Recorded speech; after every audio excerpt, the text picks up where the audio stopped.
তো ইমানদার বান্দার রূহ যখন নিবে, ইমানদার বান্দার অবস্থা তখন কেমন হবে? নবী আমার বলেন, উম্মত, ইমানদার বান্দার অবস্থা এমন হবে, একটা ছোট বাচ্চা ঘুম থেকে জাগ্রত হইলে যেমন ভাবে ওয়া ওয়া করে কান্না করে, তার মা তার মুখের মধ্যে দুগ্ধ দেওয়ার কারণে মাথায় হাত বুলে দিলে ছোট বাচ্চা যেমন ভাবে আরামে ঘুমিয়ে যায়, ইমানদার বান্দা তেমন আরামে ঘুমিয়ে যাবে, মরণের কষ্ট টের পাবে না। মরণের কষ্ট টের পাবেন ইমানদার বান্দা। আল্লাহর নবী বলেন, উম্মত, হে দুনিয়ার উম্মতে মুহাম্মদীর দরেরা, ইমানদার বান্দাটা ইন্তেকাল করার পরে আজরাইল আলাইহিস সালাতু ওয়াস সালাম ইমানদারের রূহটা এমনি স্বাভাবিক তার হাতে করে নিয়ে যাবে না। ইমানদার বান্দার রূহটা নেওয়ার জন্য জান্নাতের স্বর্ণ এবং রূপার দুইটা পেয়ালা নিয়ে আসবে। স্বর্ণ রূপার দুইটা পেয়ালার মধ্যে ইমানদার বান্দার রূহটা উঠায়া উপরের দিকে নিয়ে যাবে। আর রূহ আজরাইলকে ডাক দিয়ে বলবে, আজরাইল, তুমি আমার রূহটার এত আস্তে আস্তে কেন নিয়ে যাও? তুমি যদি জানতা আল্লাহ তাআলা আমার জন্য কত মহামূল্যবান পুরস্কার রেডি করে রাখছে, তাহলে তুমি আমারে আরো তাড়াতাড়ি নিয়ে যাইতা। ইমানদার বান্দার রূহটা নিয়ে যখন আজরাইল আলাইহিস সালাতু ওয়াস সালাম প্রথম আসমানে চলে যাবে, ইমানদার বান্দার রূহটারে দেইকা আসমানের ডাইনে বামে দুই দিক দিয়া দুই দল ফেরেশতা 19 জন করে দাঁড়ায় থাকবে আর বলবে, আহলান ওয়া সাহালান মারহাবান দুয়ুফুর রহমান, এ আল্লাহর মেহমান, তোমার স্বাগতম স্বাগতম। তখন ইমানদার বান্দাটারে আমার আল্লাহর আসমানের মধ্যে গ্রহণ করে নিয়ে জান্নাতের মধ্যে প্রবেশ করাবে। আল্লাহ কোরআনে বলেন, জাযাউহুম ইনদা রাব্বিহিম জান্নাতু আদনিন তাজরি মিন তাহতিহাল আনহার, আল আনহারু খালিদিনা ফিহা আবাদা রাদিয়াল্লাহু আনহুম ওয়া রাদু আন, যালিকা লিমান খাশিয়া রাব্বা। জবান খুলে উচ্চ কণ্ঠে জোরে জোরে কোন আল্লাহু আকবার। আল্লাহ কয়, শুধু জান্নাত দেওয়া হবে না, হে আল্লাহ আপনি জান্নাত কেমন জান্নাত দিবেন? আমার আল্লাহ কয়, জান্নাতের নাম হলো জান্নাতুল আদন। আল্লাহ জান্নাতুল আদন দেখতে কেমন আপনি বলেন না? আল্লাহ কয়, তাজরি মিন তাহতিহাল আনহার, বড় সুন্দর ওই জান্নাতের নিচে দিয়ে একটা নহর প্রবাহিত হবে। সুবহানাল্লাহ। শুধু নহর প্রবাহিত হবে না, আল্লাহর নবী কয়, ওই জান্নাতের নহরটা যে প্রবাহিত হবে, সাহাবায়ে কেরাম বলে, ইয়া রাসূলুল্লাহ, ইয়া হাবিবাল্লাহ, নবী গো, আপনার উম্মত ওই জান্নাতে কতদিন থাকবে? একদিন, দুই দিন, তিন দিন? কয়, না না না, ওই জান্নাতের মধ্যে থাকবে খালিদিনা ফিহা আবাদা। আল্লাহ তাআলা আবাদা শব্দটা যোগ করে বোঝায় দিলেন, বান্দা একদিন দুই দিন না, বান্দা জান্নাতের মধ্যে চিরস্থায়ী বাসিন্দা হয়ে থাকবে। কয় আবাদা, জান্নাত থেকে তারা বের হতে চাইবে না। ও আল্লাহ, আপনার ওই জান্নাতে কে থাকবে? আমার আল্লাহ বলে, বান্দা রাদিয়াল্লাহু আনহুম ওয়া রাদু আন, আল্লাহর প্রতি যারা খুশি, আল্লাহ যাদের প্রতি রাজি, তারাই ওই জান্নাতের মধ্যে থাকবে। আল্লাহ তারা কারা? আল্লাহ কয়, যালিকা লিমান খাশিয়া রাব্বা, তারা আমি আল্লাহর সবচাইতে বেশি ভয় করে, তারা হলো তারা। এবার আপনারা বলেন, আমাদের সবার ভিতরে আল্লাহ তাআলার প্রতি ভয় আছে না নাই? ওই আল্লাহর ভয় কইরা মুহাব্বতের আওয়াজে আমার আল্লাহ তাআলার কোরআনের তেলাওয়াত করেন আর পড়েন, আউযু বিল্লাহি মিনাশ শাইতানির রাজীম, বিসমিল্লাহির রাহমানির রাহিম, লা ইয়াস্তাওয়ি আসহাবুন নারি ওয়া আসহাবুল জান্নাহ, আসহাবুল জান্নাতি হুমুল ফাইজুন। ওয়া ক্বালা ফি শান হাবিবি ওয়া মাহবুবিহি ওয়া মাশুকিহি মুখবিরা ওয়া আমিরা, ইন্নাল্লাহা ওয়া মালাইকাতাহু يصلون على النبي يا أيها الذين آمنوا صلوا عليه وسلموا تسليما اللهم صل মারহাবা مولانا محمد وعلى سيدنا কবর যদি চাও জালা দুরুদ বানাও গলার মালা পাইবাই আমার নূর নবীকে ঘুমের ঘরে সফনে আল্লাহুম্মা সাল্লি مولانا محمد وعلى آل سيدنا محمد لا إله لا ذكر لا إله لا إله إلا الله لا إله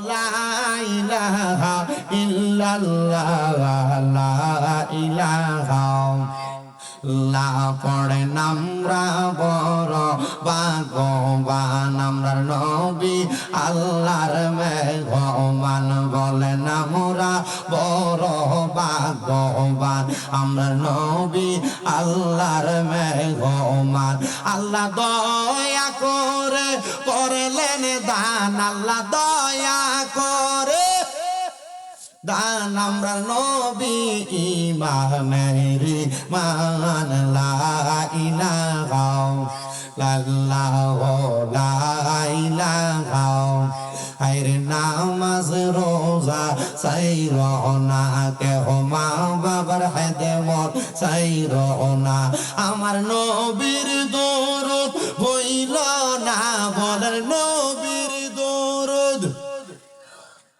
আমার নবীও তোমায় ভুলবে না লা ইলাহা ইল্লাল্লাহ ও লা ইলাহা লা ইলাহা ইল্লাল্লাহ মুহাম্মাদুর রাসূলুল্লাহ সাল্লাল্লাহু আলাইহি ওয়াসাল্লাম থাকবেন না যাদের জবান আছে তাদের কাছে আমার দাবি আছে যাদের জবান নাই তাদের কাছে কোনো দাবি নাই জবান যদি থাকে মুহাব্বতের আওয়াজে কলবে ধাক্কা দিয়া আল্লাহ তাআলার ইসমে জাতের জিকির করেন আল্লাহ আল্লাহ আল্লাহ আল্লাহ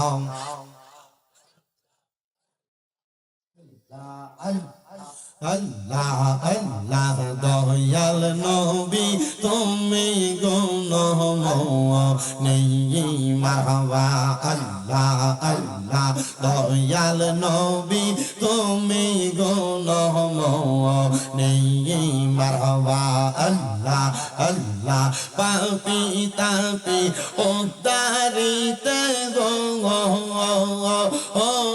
নবী সাজদায় থাকবেন পহরি গনবী দয়াল নবী তুমি গুণময় মারহাবা আল্লাহ আল্লাহ নিকু বন্ধ করে নিকু বন্ধ করে নিকু আল্লাহ দয়াল নবী তুমি গুণময় মারহাবা আল্লাহ আল্লাহ কাউসারে রহমানি কাহনে কাউসা রফি লাইবা নবী কাউসা রফি লাইবা ফাফি উম্মত উদ্ধারিতে গো নবী সাজদাতে পড়িবা গনবী দয়াল নবী তুমি গুণময় মারহাবা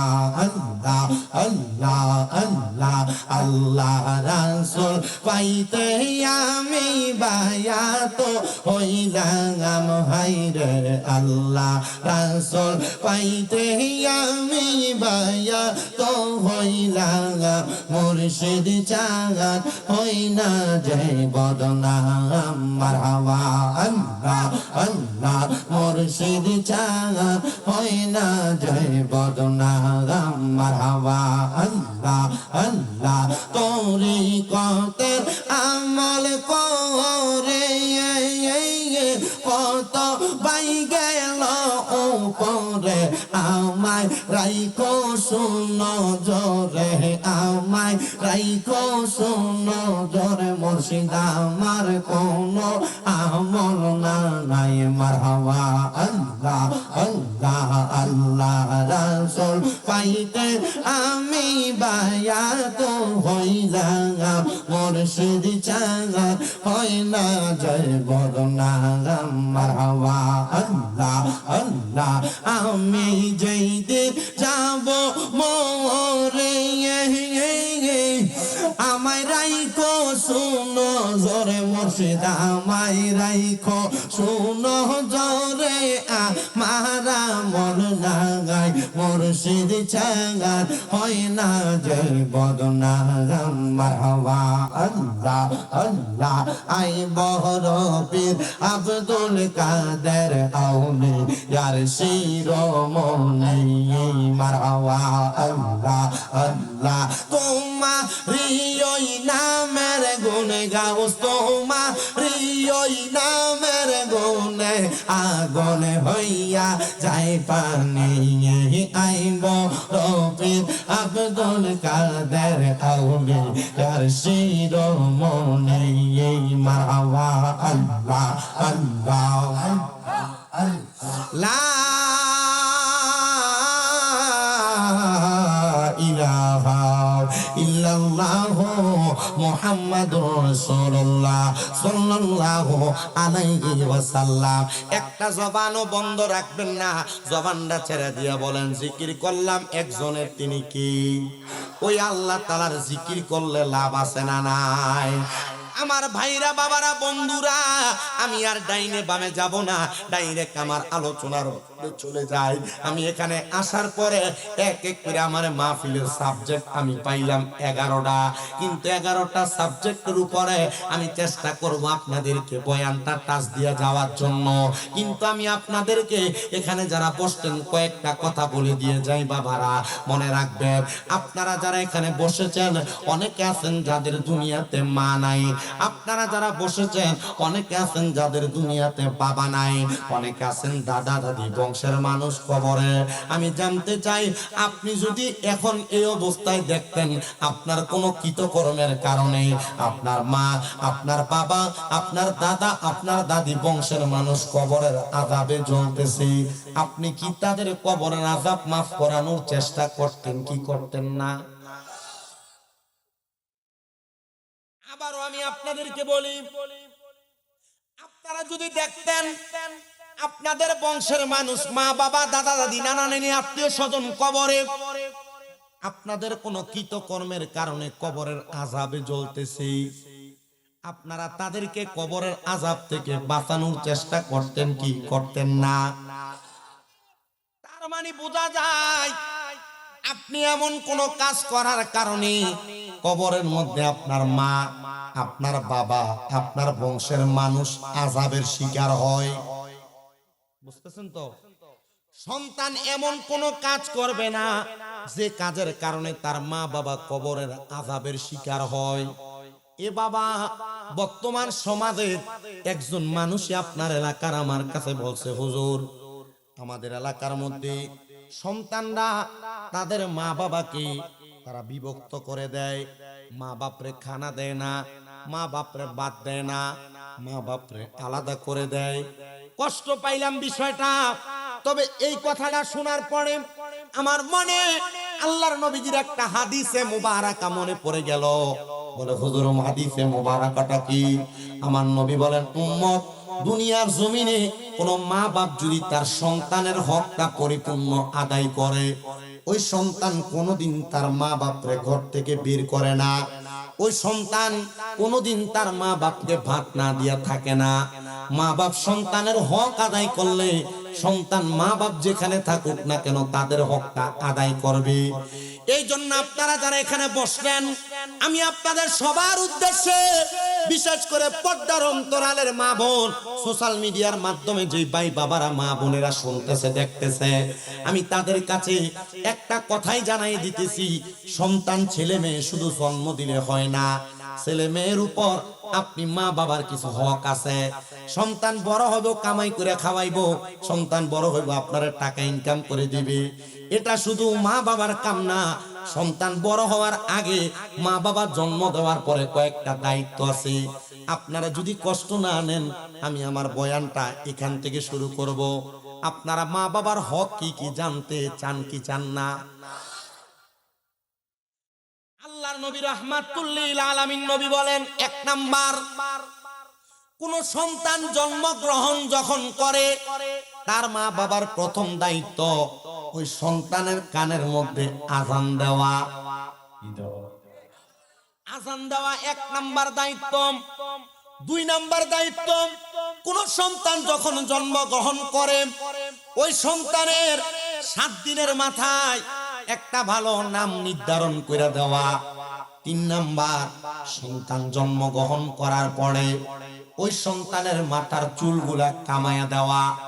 4 নাম্বার, সন্তানের মা বাবা যদি স্বাবলম্বী হয়, সন্তানের মা বাবা যদি টাকাওয়ালা হয়, পয়সাওয়ালা হয়, নেশাব পরিমাণ সম্পদের মালিক হয়, তাহলে 7 দিনের দিন ওই সন্তানের জন্য আল্লাহর রাস্তায়, ছেলের জন্য 2টা, মেয়ের জন্য 1টা বকরি আকিকা দেওয়া, কুরবানি দেওয়া। ইয়া রাসূলুল্লাহ, ইয়া হাবিবাল্লাহ, নবী গো, আপনার কাছে জানতে চাই, আপনি বলেন না একটা সন্তানের আকিকা প্রদান করলে এই সন্তানের লাভটা কি হবে? দেখবেন বর্তমানে সন্তান জন্মগ্রহণ করার পরে প্রতি সপ্তাহে ডাক্তারের কাছে নিয়ে দৌড় দেয়। এটার কাহিনী অন্য কোনো কিছু না। আল্লাহর নবীর হাদিসে মোবারকা মোতাবেক কোন মানুষ যদি তাদের সন্তান জন্মগ্রহণ করার পরে তারা যদি আকিকাটা সহিভাবে আদায় করে দেয়, আমার আল্লাহ তাআলার ওই বান্দাটার জন্য আকিকা দেওয়ার কারণে যে বকরির গলাতে ছুরি চালায়া নহর প্রবাহিত করছে, রক্ত প্রবাহিত করছে, ওই রক্ত প্রবাহিত করার কারণে ওই সন্তানের রোগ বালা মুসিবত আমার আল্লাহ মাফ করে দেয়। 5 নাম্বার দায়িত্ব, কোন মা বাবা যখন সন্তান জন্মগ্রহণ করায়, কোন মা বাবা যখন সন্তান জন্ম দেয়, এ বন্ধু, মা বাবা সন্তান জন্মগ্রহণ করাইলে ওই সন্তানটা জন্মগ্রহণ করার পরে 5 নাম্বার দায়িত্ব হলো ওই মা বাবা সন্তানটারে কোরআনুল কারীম শিক্ষা গ্রহণ করাবে। আপনি আপনার সন্তানটারে কাঁধের মধ্যে কিন্ডারগার্টেনের 5টা 7টা বই দিয়া, বাচ্চার বয়স মাত্র 5-6 বছর, বই দিয়া দিচ্ছেন 6টা 7টা, বাচ্চা কোনো কিছু পড়তে পারে না, বাচ্চারা ইংলিশ মিডিয়ামে পড়ান, অঙ্ক পড়ান, 2 সাবজেক্ট পড়াইলে 2000 টাকা বেতন দেন, কিন্তু মসজিদের হুজুরে মক্তব পড়ায় পরে 1 মাস 50-100 টাকার জন্য আপনার ঘরের দরজায় 3বার 4বার যাওয়া লাগে, তবুও 50 টাকা পায় না। আবার উত্তর দেয়, তোমরা টেহাকে আমরা দিতাম না, বাইকে জামুগা। আপনারা বলেন এমন মার্কা মুসলিম সমাজে আছে না? না। মা বাবার 5 নাম্বার দায়িত্ব, সন্তান জন্ম দেওয়ার পর ওই সন্তানের জন্য কোরআন কারীম শিক্ষা গ্রহণ করানো। ইয়া রাসূলুল্লাহ, কোন মা বাবা যদি তার সন্তানকে কোরআন না শিখায়, নবী গো, কি হবে আপনার কাছে জানতে চাই। আমার নবী বলেন, উম্মত, ওই সন্তানকে কাল ময়দানে মাশরে প্রশ্ন করা হবে কোরআন পড়ার জন্য। সন্তান কোরআনুল কারীম পড়তে পারবে না, তখন সন্তান নিজের দোষের কথা বলবে না। সন্তান বলবে, আমার আব্বা জান দুনিয়ার ব্যস্ততায় বিদেশ করতে করতে আমার মা আমারে লালন পালন করছে, আমার আম্মা জান আমার মানুষের দেখা দেখি ইংলিশ মিডিয়ামে ভর্তি করাইছে, কিন্ডারগার্টেনে পড়ায়া আমি সন্তানরে কোরআনটা পড়াই না, আমি কোরআন পড়তে পারি না। আল্লাহর নবী কই, উম্মত, উম্মতের দল, ওই সন্তান তখন তার মা বাবাকে দোষারোপ করে দিবে, আমার মা বাবা আমারে কোরআন পড়ায় নাই। নবী আমার ওই উম্মত তখন সন্তানের মা বাবাকে হাসরের ময়দানে ডাক দেওয়া হবে। ওই সন্তানের মা বাবা হাসরের ময়দানের সামনে দাঁড়ায় যাবে, ওগো রব্বে কারীম আল্লাহ, আমরা তো আমাদের সন্তানকে চেষ্টা করেছি, পড়াইতে পারি নাই। তখন ওই সন্তানের বাবাটারে ফুলসেরাতের উপরে হাতগুলা ফুলসেরাতের এক পারে দিয়া, পাগুলা ফুলসেরাতের আরেক পারে দিয়া সন্তানকে বলা হবে তোমার বাবার বুকের মধ্যে পাড়া দিয়া ফুলসেরাতরা পার হও। আপনি একবার চিন্তা করে দেখেন, যে সন্তান আপনার গায়ের সাথে একবার পাও লাগলে ওই সন্তান আপনার দুইবার তিনবার সালাম করে, ওই সন্তান তখন আপনার বুকের মধ্যে পাড়া দিয়া ফুলসেরাত পার হবে। হে আমার নরসিংহপুর এলাকার বাবারা, বন্ধুরা, একবার চিন্তা করে দেখেন, এমন অবস্থা যদি হয়ে যায় সন্তানের মা বাবাও আটকা পড়ে যাবে, সন্তানও আটকা পড়ে যাবে। ইয়া রাসূলুল্লাহ, ইয়া হাবিবাল্লাহ, নবী গো, তাহলে আমরা বাঁচার জন্য আমাদের সন্তানদেরকে কোরআন শিখানো লাগবে। রাহমাতুল লিল আলামিন নবী কয়, দুনিয়াতে কোনো মা বাবা যদি তাদের সন্তানকে কোরআন শিখায়, আমার আল্লাহ তাআলা ওই সন্তানের মা বাবাটারে ময়দানে মাশরে ইন্তেকাল করার পরে যখন উদয় করবে, ওই সন্তানের মা বাবার মাথার মধ্যে জান্নাতের একটা মুকুট পরায়া দিবে। অন্যান্য হাসরবাসীরা ডাক দিয়ে বলবে, আল্লাহ, এরা কারা যাদের মাথার মধ্যে স্বর্ণের সুন্দর মুকুট দেখা যায়? তখন আমার নবীজি রাহমাতুল লিল আলামিন নবীর ফেরেশতারা জবাব দিয়ে বলবে, হাসরবাসীরা এরা আর কেউ না, এরা হলো দুনিয়াতে কোরআন শিক্ষা গ্রহণ করা সন্তানের মা এবং বাবা। তাদের চেহারাটা বড় সুন্দর, তাদের চেহারাটা বড় মায়াবী। ও আল্লাহ, বুঝতে পারলাম চেহারাটা এত সুন্দর, এত মায়াবী। আল্লাহ গো, আপনার কাছে আমরা জানতে চাই, আপনি বলেন না কোন মানুষ যদি দুনিয়ার জমিনের মধ্যে এমন অপকর্ম বাজে কাজ কইরা কোরআন না শিখা হারাম খায়া পরের হক মাইরা মাইরা খায়া কবরে যায়, ওই মানুষটার অবস্থাটা কেমন হবে? আমার নবী কই, উম্মত অবস্থাটা কেমন হবে জানো? ওই উম্মতে মুহাম্মদী হোক আর দুনিয়ার কোন বান্দা হোক, ওই বান্দাটা ইন্তেকাল করার সময় আমার আল্লাহ তাআলা একটা না দুইটা ফেরেশতা পাঠিয়ে দিব। ওই দুইটা ফেরেশতার চোখের রংটা হবে নীল কালারের। নীল কালারের চোখওয়ালা ফেরেশতাটা ওই বান্দাটার সামনে যখন দাঁড়ায়া যাইব, বান্দা ওই দুইজন ফেরেশতার চেহারাটা দেখা বান্দা ভয়ে বিছানার মধ্যে প্রস্রাব পায়খানা করে দিবে। ইয়া রাসূলুল্লাহ, ইয়া হাবিবাল্লাহ নবী, দুইটা ফেরেশতার নীল চোখ দেখাই যদি বান্দা প্রস্রাব পায়খানা করে দেয়, বান্দা আজরাইলের চেহারা দেখলে কেমন অবস্থা হবে? আমার নবী কই, উম্মত ওই দুইটা ফেরেশতার চেহারা দেখার পর বান্দা যখন প্রস্রাব পায়খানা করে দিবে, বান্দা অপবিত্র। অপবিত্র অবস্থায় মরলে ঈমান নিয়ে মরা যায় না। এই জন্য আমি আমার নরসিংহপুর এলাকার সব মুরব্বী, সব দাড়ি পাকা বাবা, সব যুবক ভাই, ছোট ছোট মাসুম বাচ্চা সবার কাছে বলে দিয়ে যায়, আপনারা যা করেন আর না করেন, আপনারা দুনিয়ার জমিনের মধ্যে থাইকা আপনারা আপনাদের দুনিয়াতে পবিত্র অবস্থায় থাকার চেষ্টা করবেন। আল্লাহর নবী রাহমাতুল লিল আলামিন নবী কয়, আজরাইল ফেরেশতা তখন বান্দার সামনে চলে আসবে। আজরাইল আলাইহিস সালাতু ওয়াস সালাম যখন বান্দার সামনে দাঁড়ায়া যাবে, বান্দাটা আজরাইলকে বলার চেষ্টা করবে, রে আজরাইল, আমি এখনো পর্যন্ত মরণের প্রস্তুতি গ্রহণ করি নাই, আমার একটু সুযোগ দাও, আমি মরণের প্রস্তুতি গ্রহণ করব। বান্দা কথা বলার চেষ্টা করবে, আপনার আমার দুই চোয়াল মানে দুইটা দাঁতের উপরের নিচের মারির সাথে জিহ্বাটা কামড় কইরা আজরাইলের সঙ্গে কথা বলা বন্ধ হয়ে যাবে। আমি জিহ্বার মধ্যে কামড় দিয়া দিব। আমার নবী ডাক দিয়ে কয়, উম্মত, আমার উম্মতের দল, আজরাইল যখন তোমাদের সামনে আসবে, জিহ্বার মধ্যে যখন তোমরা কামড় দিয়া দিবা, এমন টাইমে আজরাইলকে তুমি তোমার চোখের ইশারা দিয়া বোঝানোর চেষ্টা করবা। নবী আমার কই, আজরাইলের এমন ভয়ঙ্কর চেহারা, ওই ভয়ঙ্কর চেহারার দিকে বান্দা যখন তাকাইব, বান্দার চোখগুলা উল্টায়া সাদা অংশ উপরের দিকে চলে আসবে, বান্দা বড় কষ্ট পাবে, বান্দা বড় আঘাত পাবে। নবী গো, আপনি বলেন না, এই বান্দাটা যখন এমন কষ্ট পাবে, আঘাতপ্রাপ্ত হবে, তখন বান্দাটার কেমন অবস্থা হবে? নবী আমার কই, উম্মত, বান্দাটার অবস্থা এমন হবে জানোনি? নবীজি কেমন হবে? আমার নবী কয়, আজরাইলে এবার বান্দার বুকটার মধ্যে যখন হাতটা রাখবো, হযরতে পয়গম্বর মুহাম্মদুর রাসূলুল্লাহ সাল্লাল্লাহু আলাইহি ওয়াসাল্লাম নবী আমার কই, উম্মত, একটা মানুষের রূহ নেওয়ার জন্য আজরাইল যখন তার বুকটার মধ্যে হাতটা রাখে, তখন বান্দার কাছে মনে হয় দুনিয়ার সবচাইতে বড় বড় পাহাড়গুলা বান্দার বুকের মধ্যে চাপায়া দেওয়া হয়েছে। বান্দার রূহটা কবজ করে নিয়ে যায়। ওই বান্দার রূহটা যখন কবজ করে নিয়ে যায়, বান্দার কাছে এত কষ্ট হয়, বান্দার ঘাড়ের রগগুলা ঠাস ঠাস করে ছিঁড়ে যায়, বান্দার হাতের রগগুলা ছিঁড়ে যায়, বান্দার পায়ের রগগুলা ছিঁড়ে যায়, বান্দার রক্ত তখন চলাচল করতে পারে না। ওই সময় বান্দার রক্তগুলা নাক আর মুখি দিয়া বের হয়। বান্দা তখন দুনিয়ার কোনো কিছুর আশা করে না। আজরাইলকে ডাক দিয়া কয়, আজরাইল আমার রূহটা একটু আস্তে আস্তে কবজ করা যায় কিনা। আজরাইল এমন ভাবে রূহ কবজ করবে, নবী ইদ্রিস আলাইহিস সালাতু ওয়াস সালাম ঘোষণা করতেছে, একটা জীবিত ছাগল রে জীবিত অবস্থায় লটকা দিয়া চামড়াটা টাইনা টাইনা ছিঁড়া ফেললে জীবিত অবস্থায় ওই বকরিটার যত কষ্ট হয়, ইমানদার বান্দার তত কষ্ট হয়। হায় রে ও নরসিংহপুরের বাবারা, আমার পর্দার অন্তরালের আম্মুজি, তোমার মরার সময় যদি এমন অবস্থা হয়, তুমি কত কষ্ট পাইবে একবার চিৎকার করে একবার চিন্তা করে দেখো গো মা। আল্লাহর নবী কয়, যখন বান্দার রূহটা কবজ করবে, ওই বান্দার রূহটা দিয়ে বলবে, রে আজরাইল তুমি আমার এত তাড়াতাড়ি কোথায় নিয়ে যাও? তুমি যদি জানতা আল্লাহ তাআলা আমার জন্য কত যন্ত্রণাদায়ক শাস্তি রেডি করে রাখছে, তাহলে তুমি আমার এত তাড়াতাড়ি নিয়ে যাইতা না। এ ফেরেশতা তুমি কি বলো?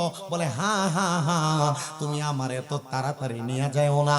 ফেরেশতা তখন নিয়ে যাবে, কিন্তু জানেন আপনি আমি নামাজ না পড়তে পড়তে, গুনাহ করতে করতে, কবরের কথা ভুলে যাওয়ার কারণে, হাসর মিজান ফুলসিরাতের কথা ভুলে যাওয়ার কারণে ফেরেশতা আজরাইল আলাইহিস সালাতু ওয়াস সালাম একটা সাদা রঙের কাপড় দিয়া নাকের মধ্যে এমন ভাবে ঢাকনা দিয়া দিবে। রে ফেরেশতার দল, নাকে কেন ঢাকনা দিলাম? বড় জবাব পাইবা পরে। এবার ইমানদার না বেঈমান বান্দা, গুনাহগার বান্দা, বেনামাজি বান্দা, হারামখোর বান্দা, যারা বাইবাতিদার জমি দখল করে খাইছো, যেই বাপ মারা সন্তানের সাথে বেইনসাফ করছো, যারা পরিপূর্ণ নামাজ আদায় করো নাই, যারা মানুষের হক মাইরা খাইতে দ্বিধাদ্বন্দ্ব করো নাই, যারা মিথ্যা কথা বলতে দ্বিধাদ্বন্দ্ব করো নাই, যারা দুনিয়াতে কোনো বাজে কাজ করতে দ্বিধাদ্বন্দ্ব করো নাই, মনে রাখবারে ওই সময় আল্লাহ তাআলার 19 জন কইরা ফেরেশতা আসমানের প্রথম দিক দিয়ে দাঁড়ায়া থাকবে। আর ওই ফেরেশতারা আজরাইলের হাতে থাকা রূহটার দিকে থু থু বলে থুতু নিক্ষেপ করবে। আজরাইল ডাক দিয়ে বলবে, রে ফেরেশতার দল, কেন রে এই বান্দার রূহুর দিকে তোমরা থুতু নিক্ষেপ করলাম? বান্দারা দুনিয়া ছেড়ে দিছে, বান্দারা দুনিয়ার মায়া ত্যাগ কইরা আখিরাতের জন্য প্রস্তুতি গ্রহণ করছে। তখন ওই ফেরেশতারা বলবে, আজরাইল আমরা থুতু নিক্ষেপ করেছি, তুমি আমাদেরকে প্রশ্ন করলা, কিন্তু তুমি যে তোমার নাকের মধ্যে এইভাবে ধরে রাখলা, কারণটা কি বলো না রে ফেরেশতা? তখন বলবে, বান্দা গুনাহ করার কারণে বান্দার রূহটা একটা দুর্গন্ধযুক্ত রূহ হয়ে গেছে। বান্দার রূহের দুর্গন্ধ আমরা সহ্য করতে পারি না। চিন্তা করেন, যেই ফেরেশতাদের দেহের মধ্যে মেশকো আম্বরের চাইতে বেশি ঘ্রাণ পাওয়া যায়, ওই ফেরেশতারা পর্যন্ত কোন জাহান্নামী বেনামাজি হারামখোর পরের হক খানেওয়ালার শরীরের রূহের দুর্গন্ধ সহ্য করতে পারে না। হায় রে আমার বাবা, তখন ডাকতে বলবে, আমরা ওই কারণে বান্দারে থুতু নিক্ষেপ করি। ওই বান্দারে আসমানের সামনে নিয়ে যাওয়া হবে, আসমানের দরজা বন্ধ, ডাইনে নিয়ে যাওয়া হবে, ডাইনের দরজা বন্ধ, বামে নিয়ে যাওয়া হবে, বামের দরজা বন্ধ। বান্দার জন্য একটাই মাত্র দরজা খোলা। ইয়া রাসূলুল্লাহ, দরজাটা কি? বলে, ইন্নাল্লাযীনা কাফারু মিন আহলিল কিতাবি ওয়াল মুশরিকিনা ফি নারি জাহান্নামা খালিদিনা ফিহা। নাউযুবিল্লাহ কইলেন না?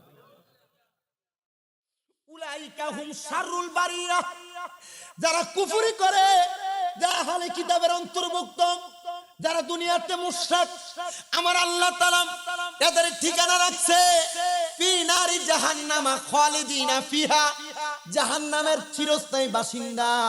ও আল্লাহ, জানলাম জাহান্নামের চিরস্থায়ী বাসিন্দা। আল্লাহ তারা কারা?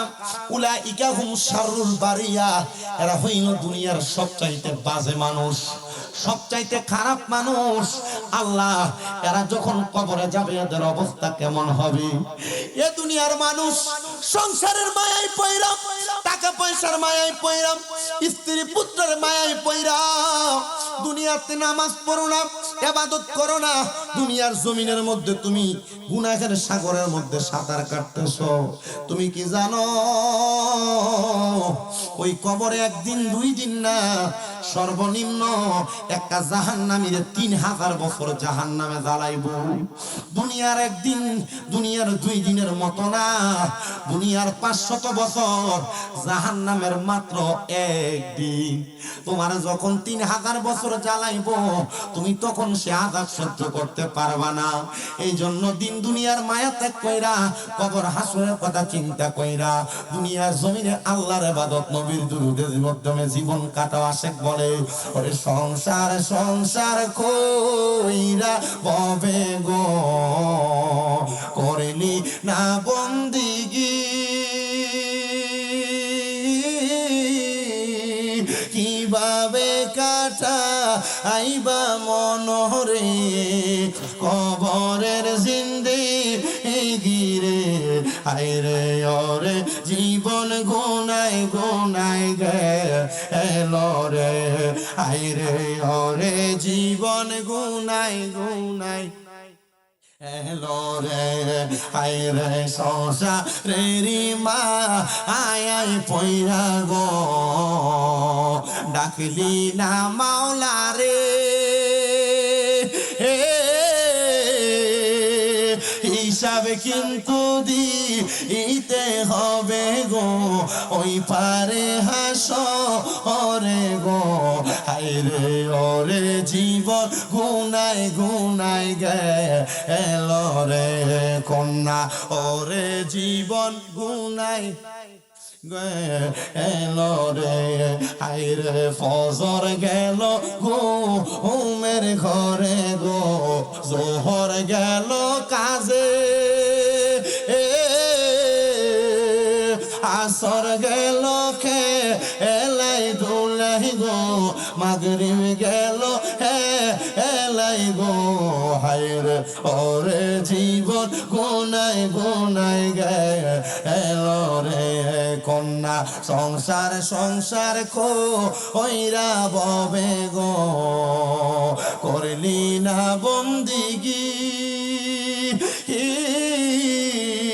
কিভাবে কাটা আইবা মনরে, কবরের জিন্দেগি রে, হায়রে ওরে জীবন গুনায় গেল রে, হায়রে বাড়ির পাশে খোকর পাড়ে গো, বাড়ির পাশে খোকর পাড়ে গো, বাঁধবি সুখের গো,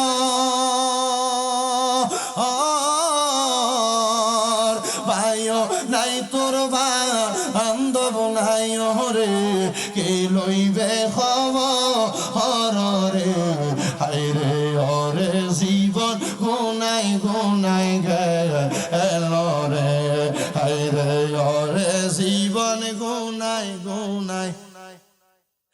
আমার মুসলমান ইমানদার,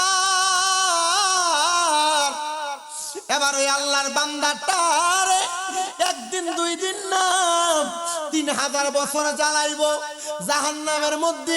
যখন ওই বান্দাটারে 1000 বছর জ্বালাইব, জাহান্নামের আগুনের রংটা থাকবে দুনিয়ার স্বাভাবিক আগুনের মতো লাল। ওই আগুনে যখন ওই বান্দাটারে জ্বালাইব, 1000 বছর দাউ দাউ দাউ দাউ করে বান্দার দেহটা জ্বলব। তখন বান্দার দেহটা জ্বালানোর পরে ওই বান্দার দেহটা জ্বালাইয়া যখন 1000 বছর হইব, এবার আগুনের রংটারে সাদা বানায়া দিব। সাদা রঙের আগুনের মধ্যে ওই বান্দাটার 1000 বছর জ্বলবো।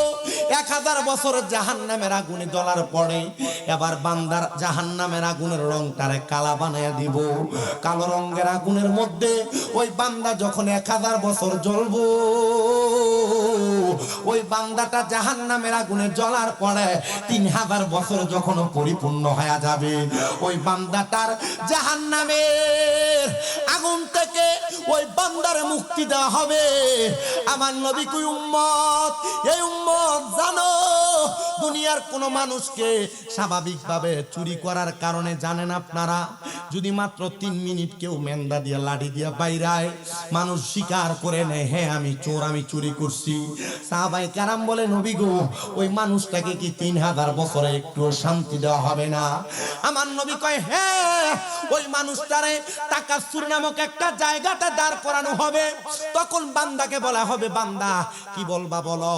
আপনি আমি হইলে বলবো, বলে হয় হ্যাঁ আল্লাহ আমারে মাফ কইরা দাও, আমি আমার ভুলের স্বীকার করতেছি। কিন্তু না না না, বান্দা 3 বার তার জবান দিয়া বলবে মোয়ে মোয়ে মোয়ে, পানি পানি পানি বলে বান্দা 3 বার চিৎকার করবে। সাহাবায়ে কেরাম কান্দে নবী, ও মায়ার নবী গো, তখন কি আপনার উম্মতদেরকে পানি দেওয়া হবে? আমার নবী কই উম্মত পানি দেওয়া হবে, হ্যাঁ হ্যাঁ, তবে দুনিয়ার কোন সাধারণ পানির মতো পানি তাদেরকে দেওয়া হবে না। এ বাবা কেমন পানি দেওয়া হবে শোনো। আল্লাহর নবী কয় জাহান্নামীদেরকে লোহার গরম উত্তপ্ত একটা গ্লাসের মধ্যে করে অন্যান্য জাহান্নামীদের রক্ত এবং পুঁজগুলাকে আইনা দেওয়া হবে বান্দাকে পান করার জন্য। হাদিসে তিরমিজির মধ্যে আল্লাহর নবী কয় এই পানির নাম হলো তিনাতুল খাবাল। তিনাতুল খাবাল হলো অন্য জাহান্নামীদের রক্ত এবং পুঁজ। নবী গো তখন কি তাদেরকে রক্ত পুঁজ দিলে তারা পান করবে? বলে হ্যাঁ, পানির পিপাসা তাদের এমন লাগবে 3000 বছর পরে জাহান্নাম থেকে মুক্ত পাইছে। হাসরের ময়দান তামার চাইতে উত্তপ্ত গরম, সূর্যটা 4 আঙ্গুল 1 বিঘত উপরে থাকবে, একটানা 12 সূর্যের তাপ থাকবে। তখন বান্দার অবস্থা কেমন হবে জানো? বান্দারে পানিটা দিতে দেরি, বান্দা তার জিহ্বাতে ঢালতে দেরি হবে না। ওই রক্ত পুঁজগুলা যখন বান্দা মুখের মধ্যে দিয়া ওই বান্দাটা মুখের মধ্য থেকে পানিটাকে আহরণ করবে, গিলবে, ওই বান্দার জিহ্বা সহ পেটের নারী বুড়িগুলা গইলা গইলা পায়খানার রাস্তা দিয়ে নিচের দিকে পট্টি হপুরের বাবা, যদি তোমার মন চায় হারাম খাইবা, পরের হক মাইরা খাইবা, সুদের টাকা ঘুষের টাকা খাইবা, দুনিয়াতে সম্পদ দখল করে করে খাইবা, মিথ্যা কথা বলে বলে ব্যবসা করে খাইবা, গালিগালাজ করে করে চলবা, তুমি চলো বাধা নাই। যদি কবরের এমন কঠিন আযাব কঠিন শাস্তি তুমি ভোগ করতে চাও, তুমি চলো, আমার কোনো অসুবিধা নাই। হিন্দের একজন বড় বাদশা এজাজুল হক মুরাদাবাদী রাহমাতুল্লাহ আলাইহি, উনি বলে জগতের মানুষ, আমি এজাজুল হক মুরাদাবাদীর আল্লাহর প্রতি বিশ্বাস তাকওয়া একটু কম ছিল, তখন আমি মুসলমান ছিলাম না। এজাজুল হক মুরাদাবাদী তুমি বাদশাহী পরিচালনা করতে? বলে হ্যাঁ। তিনি বলেন বাদশাহী পরিচালনা করতে যায়া আমি দুনিয়ার জমিনের মধ্যে এমন ভাবে চলাফেরা করেছি, আমার আল্লাহ তাআলা আমারে বড় কষ্টের মধ্যে দিয়া জীবন যাপন করাইছে। এ বাবা অভাব অনটন লাগলে আফসোস করেন না। পর্দার আড়ালের মা বোনেরা অনেকে আছেন, আপনাদের স্বামী কামাই রুজি কম করলে আপনারা কোন কেমন বেড়া হইলা, তোমার লগের বাড়ির বেড়া এত টাকা কামাই করে তুমি কামাই করতে পারো না। এমন অনেক মহিলা আছে, স্বামী যদি কামাই একটু কম করে স্বামীদেরকে গজব দেয়। অনেক মহিলা আছে সন্তান কম কামাই রুজি করলে, সন্তান একটু উল্টা পাল্টা চললে সন্তানরে গজব দেয়। আল্লাহর নবী বলেন আমি যখন মেরাজে গেলাম আমি 3 প্রকারের মহিলা দেখছি। এই ওয়াজ কিন্তু এখন মহিলার গায়ে পড়বো, বহুত মহিলার আমার ওয়াজ শুনতে আইছে আমি জানি। একবারই আপনাদের বিশুতারা থেকে আমার ফোন দিচ্ছে, হুজুর আমার পুত্র আমার কাছে মুড়ি দিত আর আমিও আইতেছি আমার জালটাল লইয়া। আরেক বেডি কইছে যে আমরাও আইতেছি, একটু দোয়া করেন, আমরা আমার কাছে মুড়ি দিতাম ঘুরি। আমি কইছি দূর বেডি, তোমরা আইও ওয়াজ শুনে যাও গা, কিন্তু এই ওয়াজ শোনার পরে তোমার মুড়ি ইত্যাদি ফিরে আমরা তালাক দিই। আমি আমার মা বোনদেরকে বলছি, এ সরাইল থানার নরসিংহপুরের মা বোনেরা, আমি চাই না এ সরাইলের কোন মহিলা দুজকে যাক, আমি চাই না এ সরাইলের কোন বাবার স্ত্রী দুজকে যাক, কোন বাবার কন্যা দুজকে যাক, আমি চাই না কোন বাবার মা দুজকে যাক, আমি চাই না তোমাদের নাতির কোন মহিলারা দুজকে যাক। শুনো আমার বাবা, শুনো রে, নবী আমার কয় আমি মেরাজে যাওয়ার পর 3 প্রকারের মহিলা দেখলাম, যাদেরকে আমার আল্লাহ তাআলা মাথার চুলগুলার মধ্যে ঝুলায়া ঝুলায়া জাহান্নামের আগুনের মধ্যে সেক দিতেছে। ইয়া রাসূলুল্লাহ, তারা কারা? আমার নবী কই ওই মহিলা যারা মাথার চুলগুলা যখন খোফা বাঁধছে, তারা ওটের কুচ, ওটের ছুরি যেমন ওসা, এমন ওসা কইরা মাথার চুল বাঁধছে, তারা ওই মহিলা। ইয়া রাসূলুল্লাহ, আর কারা? বলে আরেক প্রকারের মহিলা দেখছি যাদের জিহ্বার মধ্যে রড লাগে আগুনের উপর সেক দেওয়া হচ্ছে। ইয়া রাসূলুল্লাহ, তারা কারা? বলে তারা হইল ওই মহিলা তাদের জবান দ্বারা তাদের সন্তান এবং স্বামীকে লানত দেয়।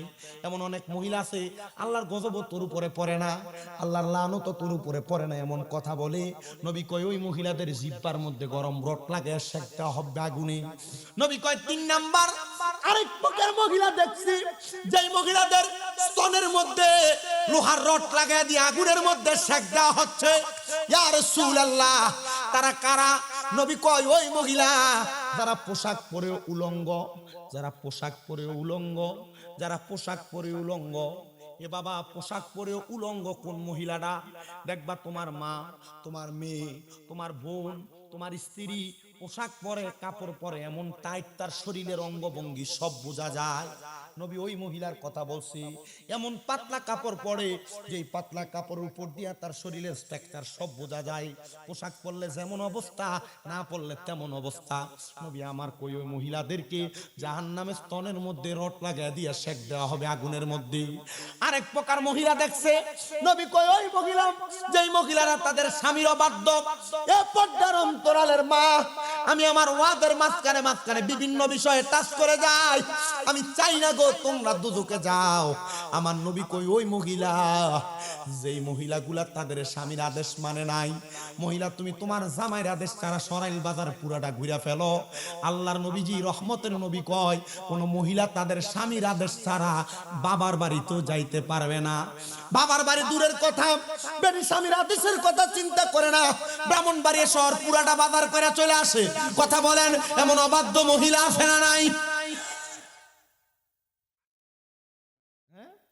হাজার হাজার বলে।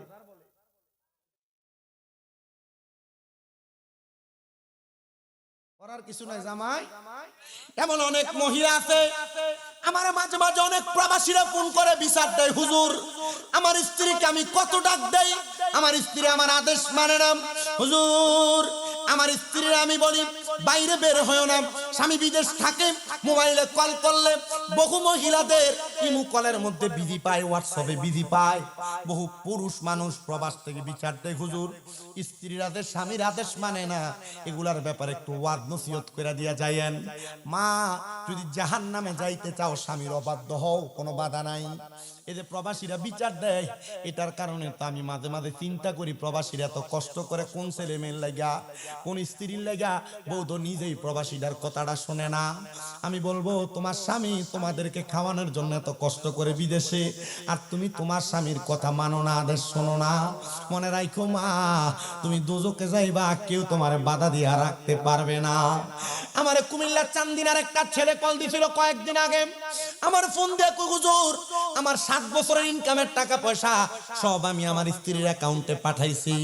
হুজুর কত কয়েকদিন আগে আমার ছোট ছোট 2টা বাচ্চা, একটা বাচ্চা 6-7 বছর বয়স করে হুজুর 2টা বাচ্চা ফালায়া আমার স্ত্রী তার একটা সাথের নাগরের সাথে ভেগে গেছে। এই কথা বইলা ছেলেটা কাঁদতেছে। আমি কইলাম কান্দ কেন, কান্না করার কারণ কি? বউরে এত ভালোবাসো। ডাক দেখো হুজুর, না আমি আমার স্ত্রীর জন্য কান্দি না হুজুর, আমার স্ত্রী একটা ছেলের সাথে চলে গেছে, সে তার জামাই পাইছে। হুজুর আমি 1-2 বছর পরে বিবাহ করব, আমিও স্বামী স্ত্রী পাওয়া যাব, কিন্তু আমার 2টা সন্তান তারা তো এতিমের মতো হয়ে গেছে। হুজুর তারা তাদের মার আদর আর বাবার আদর ঠিক মতো পাবে না। হুজুর আল্লাহর দরবারে দোয়া করেন আমার স্ত্রী যেন নিজ থেকে ফিরে আসে। আহারে গত সপ্তাহ মনে হয় 5-6 দিন আগে আমার ফোন দিয়া কয় হুজুর এখন আমার স্ত্রী আমার ফোন করে করে করে করে আমার কাছে আসতে বলে। ওই ছেলের সাথে গেছে, ছেলের কাছে টাকা পয়সা জানিয়ে গেছে, ওই টাকা পয়সা নিয়ে ছেলে পলায়ন করছে। এখন আর আমার স্ত্রীর রাখে নাই, তারা নাকি বিবাহ করে নাই। হুজুর মাসালা দিয়ে আমার স্ত্রীরা আমার জন্য হালাল করে দেয়। আমি বলছি আপনার স্ত্রী আপনারা যদি তালাক দেয়, তালাক হয় নাই, তবে আপনার স্ত্রীটা আপনার ছাইরা পর পুরুষের কাছে যাওয়ার কারণে সে জিনা ব্যভিচারকারিনী হয়ে গেছে। আল্লাহ যদি মাফ না করে, কেউ মাফ করবে না, তারা তওবা করে আপনি আপনার কাছে নিয়ে আসতে পারবেন। সে কয়, হুজুর আমি আমার সন্তানদের দিকে তাকে আমার বউকে আনতে বাধ্য। আমি চিন্তা করলাম, একটা পুরুষ মানুষ তার স্ত্রীকে পাওয়ার জন্য কত রকমের পরিশ্রম করে, কত ত্যাগ তিতিক্ষা স্বীকার করে। আর বর্তমানের মেয়েরা দেবরের সুন্দর সুন্দর দুইটা কথা শুনে পাগল হয়ে যায়, পর পুরুষের দুইটা সুন্দর সুন্দর কথা শুনে পাগল হয়ে যায়। এ বিবাহিত মহিলারা, আমি তোমাদের কাছে আবদার জানাই, তোমাকে তোমার যে দেবর পাড়ার ছেলেরা সুন্দর সুন্দর বলে খেপায়, এই ছেলে তোমার নিয়ে সংসার করবে না, তোমার শরীরকে হরণ করার আর ভোগ করার ঠান্ডা তোমার দেখায়। এটা পরকিয়া, এটা জাহান্নামী জিনা ব্যভিচার। আল্লাহর নবী কয়, 3 সময় 3 ব্যক্তির ঈমান থাকে না। এর মধ্যে 1 নাম্বার হলো জিনা করে। যখন জিনা করে, স্বামী থাকার পরেও যেই মহিলা পর পুরুষের সঙ্গে মেলামেশা করে, ঘরে বউ থাকার পরেও যেই পুরুষ অন্য কোন নারীর সঙ্গে মেলামেশা করে, এই জিনা ব্যভিচার যখন কোন পুরুষ নারী করে, তখন তাদের ঈমান থাকে না। যতক্ষণ পর্যন্ত তারা কালেমা পড়ে ঈমান না আনবে, ততক্ষণ তাদের ঈমান ফিরে আসবে না। 2 নাম্বার কোন নেশাখোর যখন নেশা করে, নেশা করার সময় তার ঈমান থাকে না। 3 নাম্বার কোন চোর যখন চুরি করে, চুরি করার সময় তার ঈমান থাকে না। এই 4-3 প্রকার ব্যক্তি ঈমান থাকে না। আমি আপনাদের সবার কাছে আমি শুধু করজোরে আবদার করে যাই, আপনারা যা করেন আর না করেন, আল্লাহর প্রতি তাকওয়া রাখা ঈমান আমলের সাথে জিন্দেগিটা কাটান, দেখবেন আপনার দুনিয়া এবং আখিরাত বড় সুন্দর সাবলীল হয়ে যাবে। তো আলেম মানুষ হযরতে ইদাদুল হক মুরাদাবাদী রাহমাতুল্লাহ আলাইহি তিনি বলেন, এ দুনিয়ার মানুষ, আমি আমার বাসায় জীবন কাটাইতেছি, তো ওনার এলাকার একজন ইমাম সাহেব মানুষ। আমাদের এলাকা হুজুরের বেতন কত আমি জানি না, তবে আমরা বর্তমান বাংলাদেশের অবস্থা, হুজুরের বেতন হলো 7,000-8,000 টাকা। হ্যাঁ, আচ্ছা 8,000 যদি হয়, এক বস্তা চালের দাম 3200 টাকা। কথা কয় না? আচ্ছা বেটা, সংসারটা চলে কেমন আমার এটা মাথার ধরে না। এটা আপনাদের কাছে আমি ছেড়ে দিলাম, এটা আপনাদের বিষয়। আমি মাঝে মাঝে চিন্তা করে যাই, মসজিদ কমিটি যারা, এরা নিয়ে আল্লাহর কাছে জালেম হিসেবে ওঠে, বলে যে আমরা জালেম করে না। আমি এটা চিন্তা করি যে, কারণ ইমাম সাহেব এত দায়িত্ব ফালাই দিয়ে আপনার এলাকায় যে বেটা রংপুরে বদুল্লার মতো মুনি দেয়, সারাদিন খাটলো তো বেটা 500 টাকা বেতন আছে। কথা কন না কেরে আপনি? কত বেতন আছে? 500 টাকা বেতন। তো 500 টাকা করে বেতন ধরলে তো মাসে 15,000 টাকা করে, আপনি দিতেন 8,000। স্বাভাবিক কথা আর কি, আমি এটা আপনাদের বোঝাইতেছি। চিন্তা করি ইমাম সাহেবের প্রতি ইনসাফ না করার কারণে বহু এলাকার ভিতরে ইমাম সাহেবরা এই বেইনসাফির কারণে বহুত কমিটি ধরা খেলে মরার পরে, মরার আগে খাইব কিনা এটা জানি না। ওই যে শুনছেন না হুজুরের কথা, বেড়া ইয়া হুজুরের কাছে দোয়ার দরকার, হুজুর আমার ফুতের লেগে দোয়া করেন। বলে কি দোয়া করতাম? আমার ফুতে তখন ভালো একটা সার কিবা। ইমাম সাহেব দোয়া করছে, আল্লাহ ফজর নামাজের পর আল্লাহ এবার ফুতের আমার মতো একটা সম্মানী সার কি দিও। হ্যাঁ হুজুর, আমার ফুতে কি 8,000 টাকা সার কি করতো? ও আমারটা সম্মানী সার কি না, আমি ফুতে এটা ভাইবো এটা 50,000 টাকা বেতন, এটা সম্মানী না, আমারটা ভালো লাগছে না। এটার কারণে আমি চিন্তা করলাম, নিজের বেলা বালা বুঝেন, ইমাম সাহেবের বেলা একটু উল্টা পাল্টা বুঝেন, আল্লাহর কাছে জবাব দেওয়া লাগবে। কথা কয় না কেন? চিন্তা করতেছে, ও জান কই, ওই বিরিয়ানি রেডি হয়ে গেছে গা, আইতে দেখছি যে সুন্দর গেরান, আর গরুর বিরিয়ানি। আচ্ছা, যেই কথা বলতেছিলাম, ওই জায়গায় ওই এলাকার মসজিদের ইমাম সাহেব এখন যদি 8,000 হয়, 5-7 বছর 10 বছর আগে বেতনটা কি ছিল, এটা আমার নিজের ওই আইডিয়া আছে। আমরা মসজিদের হুজুরের বেতন দিত মাত্র 1500 টাকা, আমার এটা ফুলা মাথায় আছে। আমি আমাদের মসজিদের ইমামের বেতন 600 দেখছি। আমি যেই কথা বলতেছিলাম, ওই ইমামের বেতন বেশি কিছু না, মাঝে মাঝে কেউ কোনো হাদিয়া দিলে এডই বেতন, কি হাদিয়া দিলে এডই বেতন। তো ইমাম সাহেব বাড়িতে যাই, ইমাম সাহেবের স্ত্রী ওনাকে বললেন, হে আমার স্বামী, যে তো মসজিদে ইমামতি করার কারণে আপনার সংসার চলে না, তাহলে আপনি অন্য কোন চাকরি করে দেখেন না। আপনি চাকরির কারণে আপনি এমন কোন ভালো বেতন পান যেটার কারণে আপনার সংসার ভালো চলবে। উনি বললেন, তাহলে কি আমি মসজিদের চাকরি ছেড়ে দিব? বলে হ্যাঁ। বলে ঠিক আছে, আমি মসজিদের চাকরি ছাড়বো না, এমন তো আমি নামাজ পড়তাম, আমি নামাজ পড়াই, তবে তোমার কাছে আমার একটা শর্ত, আমি অন্য একটা চাকরি করব, মালিক যেদিন বেতন দেয় সেই বেতন তুমি ভোগ করবা। উনি রাজি হয়ে গেলেন।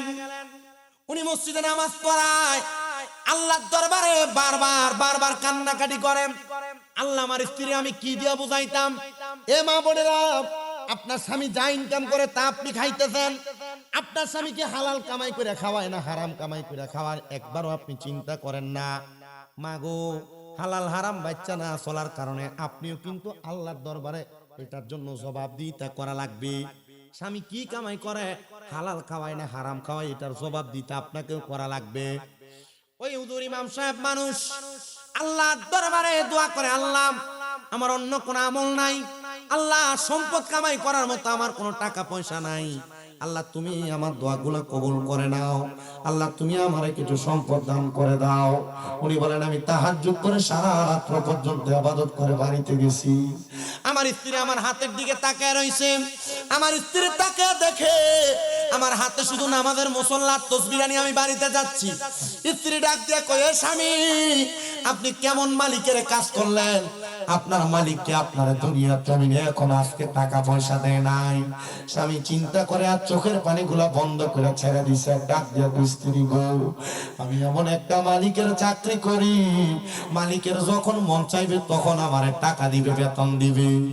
উনি আল্লাহর দরবারে বারবার বারবার দোয়া করে, কিন্তু বৃহস্পতিবার এই দিনে তো সবার বেতন দেওয়া হয়। স্ত্রী ডাক দিয়ে কই, স্বামী আপনিও কি বেতন পাবেন না? উনি বলেন পাবো। আল্লাহ আমারে আপনি আমার স্ত্রীর সামনে লজ্জিত করেন। উনি বলেন আমি তাহাজ্জুদের নামাজে দাঁড়ায় গেলাম, এমনি তোমার কাছে আমি আবদার জানাই, তুমি কি আমারে আমার স্ত্রীর সন্তানের কাছে লজ্জা প্রদান করবা? ওই খতিবে মুকাররম ডাক দিয়া আমি যখন 4 রাকাত তাহাজ্জুদের নামাজ পড়লাম, নামাজ পড়ার সাথে সাথে আমি আল্লাহর কাছে কান্দি, আমার আল্লাহ তাআলা ইলহামের মাধ্যমে আমার জানিয়ে দিছে, এ খতিবে মুকাররম, এ আমি আল্লাহর গোলাম, আমি আল্লাহর বান্দা, শোনো রে, তুমি তোমার স্ত্রীরে বলে দাও তোমার স্ত্রী তোমার কাজের বেতন কালকে পাওয়া যাবে। জবান খুলে জোরে জোরে কন্যা, আল্লাহর ওয়াদা কি কখনো বরখেলাপ হয় নাকি? আল্লাহর ওয়াদা কখনো বরখেলাপ হয় না। ইমাম সাহেব শুক্রবার সকালবেলা চলে গেছে, জুমার নামাজ আদায় করে আল্লাহর দরবারে কান্দে। ওই এলাকার বাদশাহ দাদুল হক মুরাদাবাদী তিনি বলেন, আমি তখন বিধর্মী, আল্লাহর প্রতি ঈমান আমার এতটা ভালো না, আমার একটু অসুস্থতা হয়েছে, আমার পেটে বড় বেদনা, আমি এলাকার কোন ডাক্তার কবিরাজ বাদ রাখি নাই, তাদের ওষুধপত্র গ্রহণ করি নাই। আমি সব গ্রহণ করার পরে আমি দেখলাম আমার পেটের কোনো পীড়া ভালো হয় না, ব্যথা ভালো হয় না। এমন টাইমে আমি দাদুল হক মুরাদাবাদীরা আমার একজন প্রজা ডাক দিয়া কয়, দেখেন না আমরা এলাকার মৌলভী সাহেবের কাছে ওনার একটু সদকা হাদিয়ার মাধ্যমে আপনার জীবনের এই পেটের ব্যথাটা আপনি একটু ভালো করাইতে পারেননি। সাথে সাথে বলল তার জন্য 20 দিরহাম আর 5 কেজি চাউল, আল্লাহ তুমি এটার উসিলে আমার পেটের বেদনা ভালো করে দাও। বাদশা কয়, সময় এক্ষণ যাইতে না যাইতে আমার পেটের ব্যথা ভালো হয়ে গেছে, মারহাবা কয়। আবার বাদশা ডাক দিয়া কয়, চাউল বাদ দে, 20 দিরহামও বাদ দে, মাত্র 5 দিরহাম ইমামের কাছে পোষা। এই কথা বলার নিয়ত কি জায়গাতে আছে না হলে গেছে গা? আমার অবস্থা কালকে যে এত বড় ভূমিকম্প পাইলো, ঢাকা শহরের এক মসজিদের ছাদের উপরও মুসল্লি, এই যে করোনা ভাইরাস আইলো মসজিদের ভিতরে মুসল্লি জায়গা হয় না কেন? বিপদ আইছে আল্লাহ গা খোদার ডরা, আর বিপদ গেলে গা খোদা কেডা তোমারে আমি চিনি না। হযরত ইরাদুল হক মুরাদাবাদী বলেন, আমার কিছুক্ষণ পরে পায়ের পাতা থেকে মাথার তালু পর্যন্ত এমন ব্যথা, মনে হয় ব্যথা আমার মাথা থেকে পা পর্যন্ত, পা থেকে মাথা পর্যন্ত দৌড়াদৌড়ি করতেছে। আমি বড় অবাক হয়ে গেলাম, হাইরে কেন জানি আমার এমন অবস্থা হয়ে গেল। এবার কত ডাক্তার কত কবিরাজ আসে, আমার ব্যথা ভালো হয় না। এমন টাইমে বাদশা ডাক দিয়া কয়, রাখলে সব ডাক্তার আর কবিরাজ দৌড়া আমার রাজগুদাম থেকে 2 বস্তা চাল, 2 বস্তা আটা, 2 বস্তা গম, 2 বস্তা জব, 2 বস্তা আটা, 2 বস্তা ডাল নিয়া ইমামের বাড়িতে পৌঁছা, আমার খতিবে মুকাররমের বাড়িতে পৌঁছায়া দিছে। কিছুক্ষণ যাইতে না যাইতে রে হযরত ইদাদুল হক মুরাদাবাদী বলে, আমার পেটের ব্যথা না, আমার পুরো শরীর ঠান্ডা হয়ে গেছে, চিকন ঘাম, আমার শরীর যখন ভালো হয়ে গেছে, আমি আমার নিয়তের কারণে আমি পরিপূর্ণতা পেয়ে গেছি। এবার ওই ইমাম সাহেব খতিব মানুষ, উনি তো মসজিদে কান্দে, আজকে বউ বাচ্চার কাছে আমি কি জবাব দেব? আর ওই দিক দিয়ে ওনার স্ত্রী কয়, আমার স্বামী এমন একটা মালিকের কাম করছে, ওই মালিকের মন কত ভালো, 1 সপ্তাহের কামের বিনিময়ে 1 বছর সংসার চলার মতো টাকা পয়সা ধন সম্পত্তি, 1 বছর সংসার চলার মতো মাল সামান দিয়ে আমার ভরপুর করে দিছে। উনি ডাক দিয়া কয়, ও আল্লাহ, আমার স্বামীর ব্যবসাতে বরকত দাও, কাজে বরকত দাও। এবার ওই স্বামীটা জুমার নামাজ পড়া সাজদা থেকে মাথা উঠায় না। আল্লাহ, এখন কেমনে আমি সম্পদ ছাড়া বেতন ছাড়া বাড়িতে যাবো? আমি গতকালকে আমার স্ত্রীরে বলছিলাম জুমার নামাজ পড়া তোমার বেতন তোমার হাতে দিব, তুমি ভালো খানা পাইবা। ওদের আমি আমার আল্লাহর দরবারে চাইতেছি বারবার। আবার আমি চিন্তা করলাম, এ আল্লাহ, আমি আবার তোমার নামে তাওয়াক্কালতু আলাল্লাহি ওয়া রাসূলি, তুমি এবং তোমার রাসূলের উপর ভরসা কইরা আমি বাড়ির দিকে রওনা করলাম। এবার ওই বাদশা ইজাজুল হক মুরাদাবাদীর এলাকার খতিব ডাক দিয়া বলে, আমি আবার বাড়িতে যাওয়ার পথে রাস্তাতে কিছু পাথর দেখা আমি আমার কাপড়ের গাঁটুরিটা অথবা আমার রুমালটার মধ্যে পেঁচায়া আমি কান্দে লইয়া আমি সামনের দিকে গেলাম। আমার স্ত্রী আমার দেখা কয়, কেমন বাদশার চাকরি, কেমন মালিকের চাকরি করছে, আগে বানছে 12 বস্তা, আবার কান্দেও দেখি আরেক বস্তা, তার মানে বোঝা যায় মালিকটা বড় ভালা।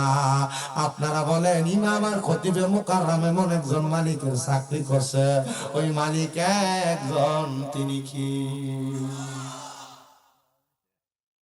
ওই মালিক কি ফিরে দেয় নাকি? গাটুরি বানছে পাথর, আগে যে বাড়িতে 12 বস্তা গেছে এটা কিন্তু হুজুর জানেন। পাঠাইছে কে? বাদশা পাঠাইছে। বাদশারে পাঠাইছে কে? আল্লাহ। এই জন্য আপনি এখান থেকে দেন, আল্লাহ ওইখান থেকে আপনারে দিন। ইমাম সাহেব এবার পুটলিটা সামনে রাখছে, স্ত্রী কয়, দাও পুটলাটা খুলে দেখি আর কি আনছম। ডাক দিয়া কয়, জগতের মানুষ, আমি আমার স্ত্রীকে বলতে লাগলাম, স্ত্রী, এই স্ত্রী, এটা তুমি এখন খুইল না, আমার 2 রাকাত নামাজ পড়তে দাও। ওই নামাজটার নাম সলাতুল হাজতের নামাজ। মারহাবা কোন? সলাতুল হাজতের নামাজ কেমনে পড়ে? নামাজে নিয়ত করে দাঁড়াইবেন, নফল নামাজের নিয়ত করে দাঁড়ায়া নামাজে সূরা ফাতিহা অন্য সূরা মিলিয়ে রুকু সিজদা করবেন। সিজদায় দায়া সুবহান রাব্বিয়াল আলা পড়ার পর বাংলাতে আপনার যত হাজত আছে ওই হাজতের কথা আল্লাহর কাছে বাংলাতে বলবেন, দেখবেন আমার আল্লাহ তাআলা আপনার সব হাজত পূরণ করে দিবে। আল্লাহরে বান্দা ডাক দিয়া কই, জগতের মানুষ, আমি 2 রাকাত নামাজ পড়লাম, ও আল্লাহ, তুমি পাহাড়কে দরিয়া বানাইতে পারো। আল্লাহ, তুমি তোমার একটা কুদরতের খেলার মাধ্যমে তুমি আমার পুটলির যে পাথরগুলো এগুলোর তুমি খাবার বানায়া দাও, তুমি এমন কোন দামি বস্তু বানায়া দাও যেটার কারণে আমি আমার স্ত্রীর কাছে লজ্জা পাবো না, আমি যেন আমার স্ত্রীর কাছে লজ্জা শরম না পাই। আমার আল্লাহ তাআলা দোয়া কবুল করছে। ওই স্ত্রী পুটলিটা নামাজের পরে খুইলা দেখে যতগুলা পাথর ছিল ওই পাথরগুলা পাথর নাই, পাথরগুলা স্বর্ণের টুকরা হয়ে গেছে। হায়রে, আমার আল্লাহ তাআলার কুদরতের খেলা তো কেউ বুঝতে পারে না। ইমাম আর খতিবে মুকাররম আল্লাহর কাছে কান্দে, আল্লাহ গো, তুমি এই কুদরতের খেলা দেখাইলা, এটা কেন করলা? আবার 2 রাকাত নামাজ পড়ছে, আল্লাহ কেন করলা, কোন কারণে করলা? এবার আমার আল্লাহ তাআলা ওই ইমাম সাহেব আল্লাহর কাছে কাঁদতে কাঁদতে নামাজের মুসল্লাটার মধ্যে বেহুশে গড়াগড়ি করতেছে। স্ত্রী কয়, আমার স্বামী যেমন কর্মকাণ্ড দেখে আমার কাছে বড় অবাক লাগলো। ইমাম সাহেব ডাক দিয়ে কয়, আমি কাঁদতে কাঁদতে আল্লাহর দরবারে ডাকতেছি আর বলতেছি, আল্লাহ ও মনিব গো, তোমার কাছে আমি জানতে চাই তুমি আমারে কেন এত অল্প সময়ের মধ্যে এত বেশি সম্পদ দান করলা।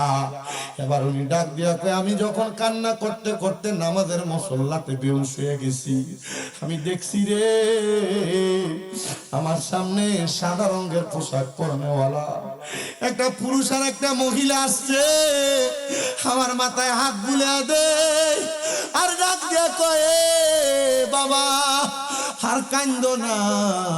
আমি জিগাইলাম, কারা গো আপনারা? তিনারা আমার ডাক দিয়া কয়, মুখের সামনে থেকে সাদা কাপড়টা সরাইয়া কয়, বাবা রে আমি তোর মা, আমি তোর আব্বা যান।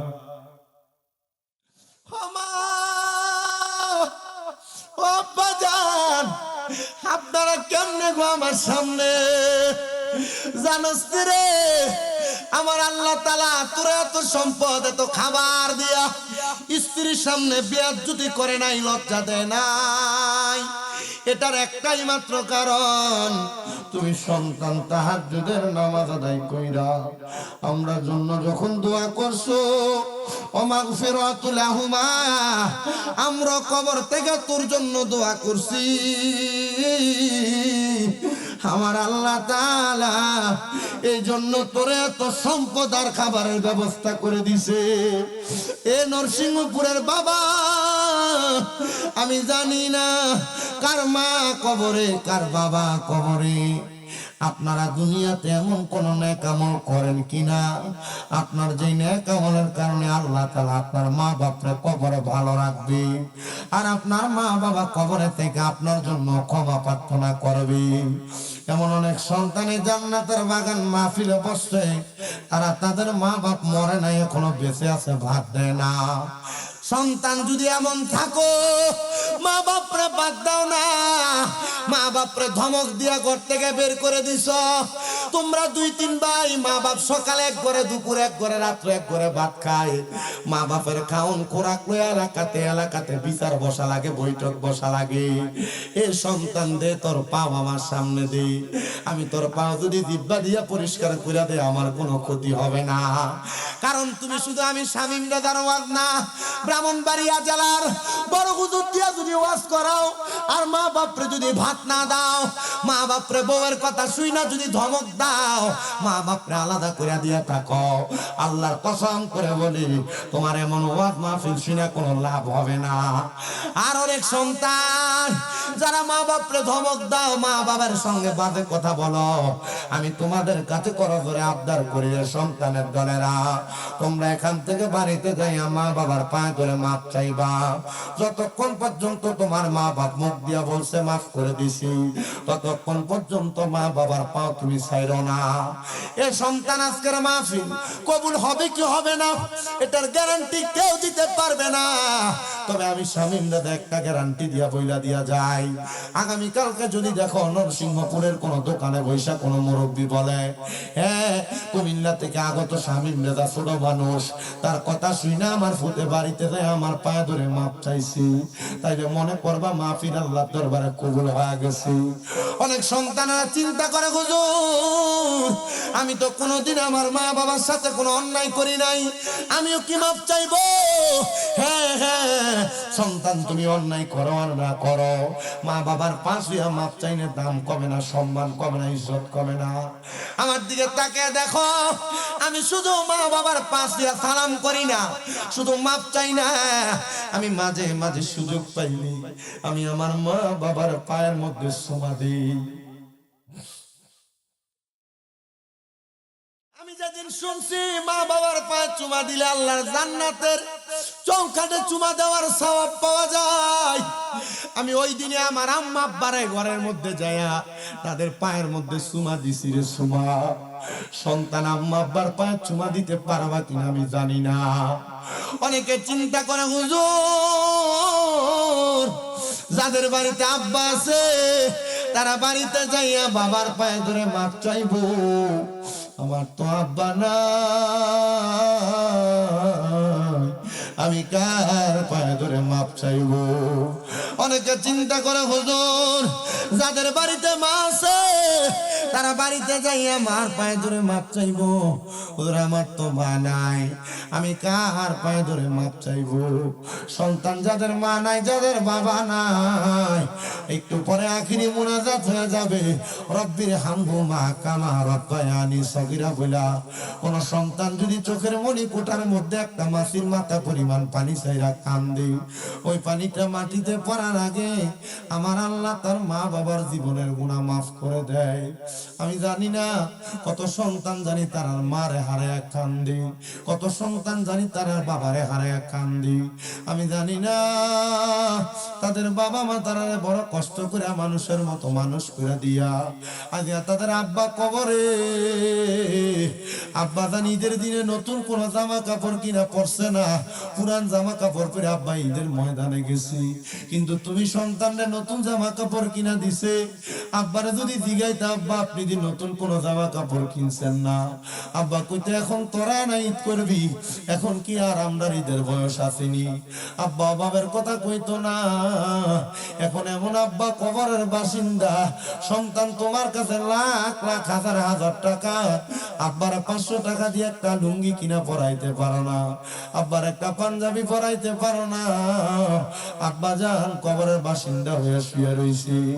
তোমার মা সকালবেলা কোনো ভালো ভাত ঠান্ডা ভাত গুলা খাইছে না। মা চিন্তা করছে বন্ধ থেকে আমার পুত্রাইলে ঠান্ডা ভাত খাইলে তার কুঞ্জারা ঠান্ডা হইব, শান্তি হইব। সন্তান রে, মার কাপড়টা চিরা ফারা ছিল। তোমার মা জননী তোমার দুনিয়াতে স্কুল মাদ্রাসায় যাইতে 5-10 টাকা হাতে গুজা দিছে। আজকে ওই মা কবরে মারে 1000 টাকা দিয়ে একটা কাপড় কিনা